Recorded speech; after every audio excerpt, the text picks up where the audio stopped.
Alright guys, I'm actually going to make a new sheath for this as well. The old one, you guys saw the videos. This was my first one that I'd ever made for this. It's good, but it's bulky. I want to kind of slim it down some.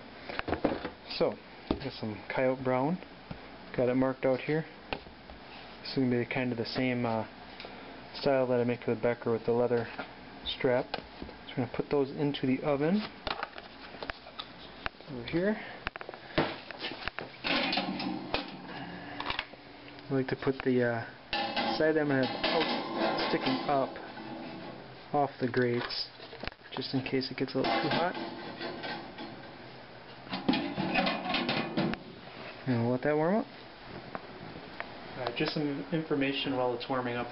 The kydex takes about 5 minutes to heat in the oven at 275 is what gets it really nice and pliable. And you want to go from there right to your press board. Here I've just got some 3/4 inch plywood, but this is actual thermal foam. It's almost like what you get in like a hunting seat. I've used that before too. This is actually from knifekits.com, what they actually make for it. It's pretty stiff. It's about 3/4 inch to an inch thick, and that's what you press in there. And then I just use some clamps. Right now I'm actually in the process of making a hydraulic press, benchtop one for it. So I'll show you that whenever I get that done. It's kind of slowly acquiring the parts. So wait for that to heat up, and then we'll show you. I'll turn on the camera and start pressing it in.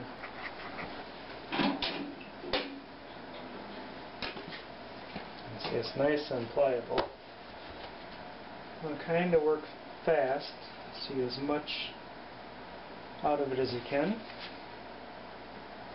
And carefully too, you don't want to get the presses on and then slide it, because it'll move on you.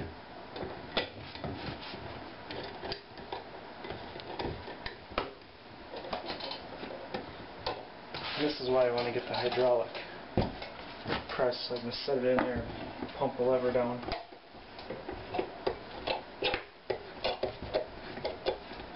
Speed things up quite a bit with the amount of sheets that I've been doing lately.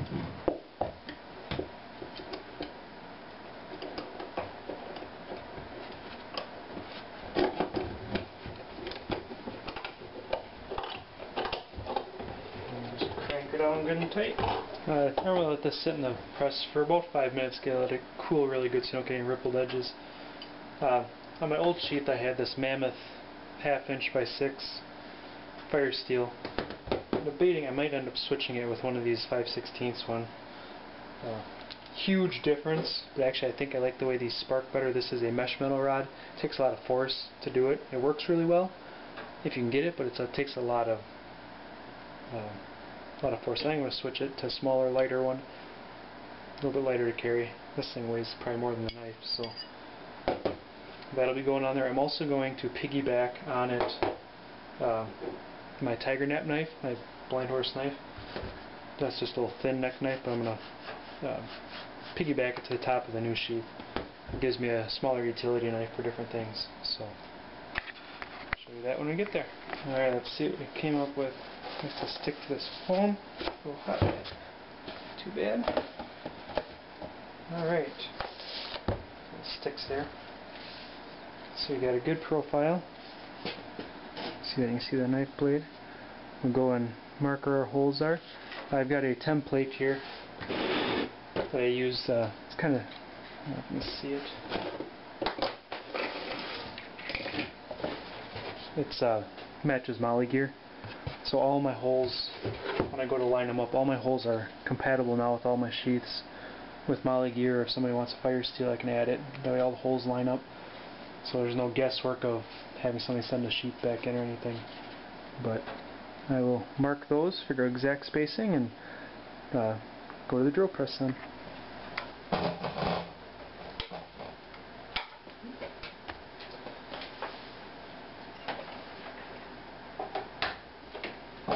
Plugging in, it might work a little better. Maybe. No, wrong one yet. There, if I plug the right cord in, then it'll work better.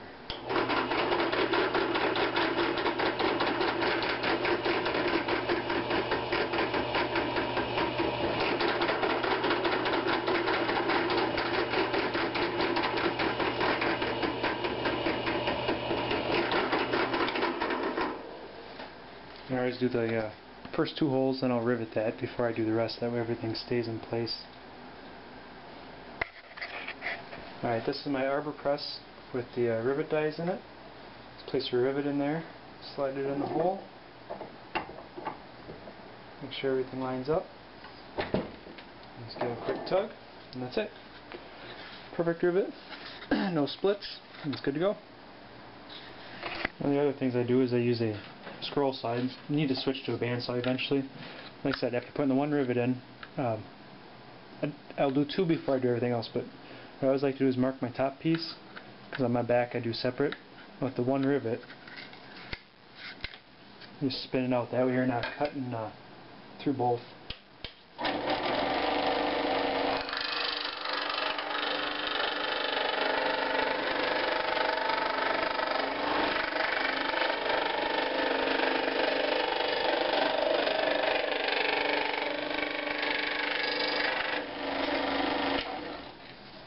So there is to it. Your top piece, just deburr it. I'll run that through the buffer and everything, and then when I'm ready to do everything else, cut my back for my belt loop and everything, it'll be ready to go.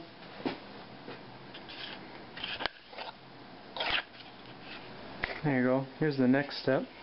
Got all the rivets in it. There's a few more rivets I normally put in, but like I said, I'm going to be piggybacking the Becker BK2 on this and a fire steel on this side.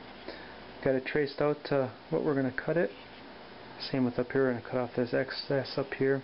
Just leave enough to fasten the leather belt loop to.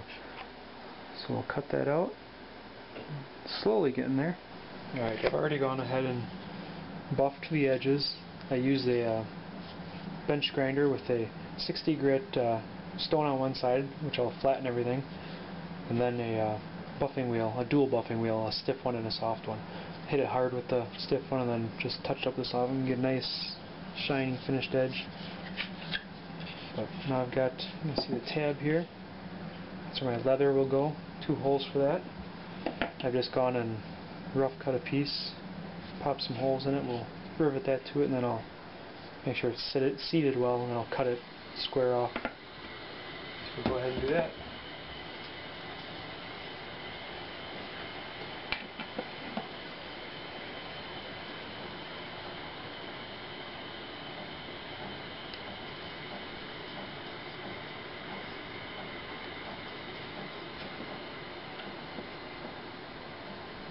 Alright, I've got it all trimmed up, and on these I do put Loctite on, just for an extra safety measure.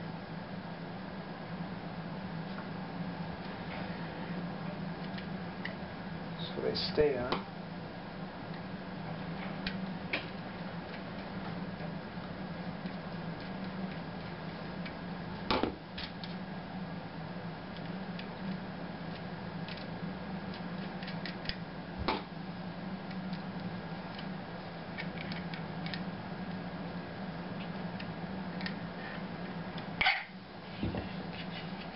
That's it as far as that goes. Good retention, nice belt loop, nice and flexible. Now we'll go on, we'll add the fire steel and piggyback the other knife on it. And make any fine adjustments that we have to. And here we got the fire steel loop mounted. I put a little notch in the back so when I put my shock cord on this, I got a spot to loop it to. It pops in, sticks down a little bit so you still got more to loop it to. Shock cord will go through here. You have once you start wearing it down, it'll come out easier, but that'll keep it in there. And we'll work on attaching the piggyback knife, I think. I'm not sure if I'm going to yet or not. I'm still kind of up in the air about it.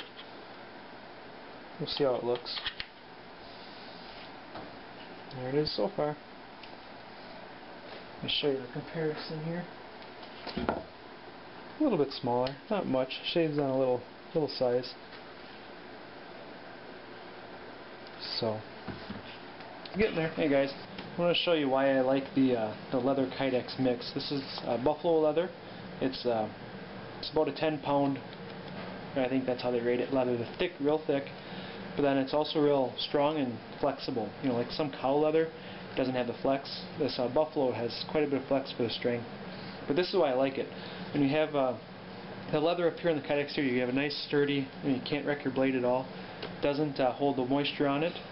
And then also with the leather upper, when I sit down in the car or have to bend over in the woods, this thing doesn't get in the way, doesn't poke me in the side, whereas some other ones, they wouldn't bend or they'd hit you in the side. This one, when I go to sit down in the car, it just, you know, flops right up like that. Doesn't wreck anything, and it stays on your belt pretty good. So even walking around, it doesn't bounce a whole lot. So that's one of the reasons I went with the kydex and the little leather strap. So I just wanted to show you that.